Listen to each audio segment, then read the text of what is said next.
So last time we talked about linear functions, and today we are going to be putting them into practice, solving this linear function, the relationship between these 2 points, -4, -2, and 12, 2. To start, I know that this function needs to fit into this relationship, y is equal to ax plus b. Now, first, let's find the defining characteristic of linear functions, which is the slope.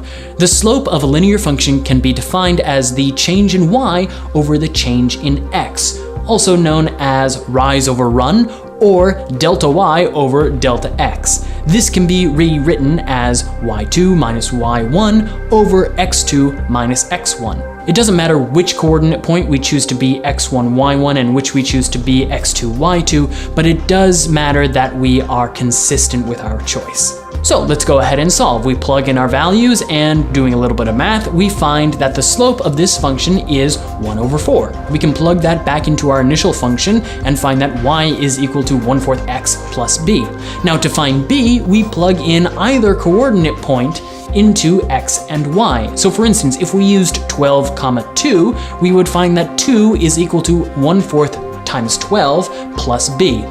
Now, solving for b by doing a little bit of math, we find that b is equal to -1. And so we have our function, y is equal to 1/4 x minus 1. In function notation, we could write this as f of x is equal to 1/4 x minus 1. We can also solve this using point-slope form.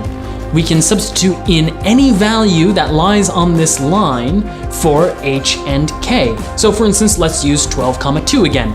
If I do that, I find that y is equal to our slope that we found earlier, 1/4, times x minus 12 plus 2. Boiling all that down, I find that my function is equivalent to y is equal to 1/4 x minus 1. So we found our slope, we found our y-intercept, which is the coordinate point 0, -1, but what about our x-intercept? Well, like for any function, the x-intercept is where the function is equivalent to 0. So if I plug in 0 for y, I should be able to figure out the x value for which that is true. So if we set this function equal to 0 and solve for x, we find that x is equal to 4. So my 0 for this function is 4, 0. So that's it for linear functions. The strategies that we use for linear functions will pop up for more complicated functions all over the place. So that's why we start with linear functions and then branch out from there. If you have any questions, leave them in the comments below, along with any suggestions you might have for future episodes of How'd You Get That? Hit that like button, subscribe, and hit that notification bell so you never miss another math, physics, or problem-solving tutorial. Thanks so much for watching, and I'll see you in the next problem.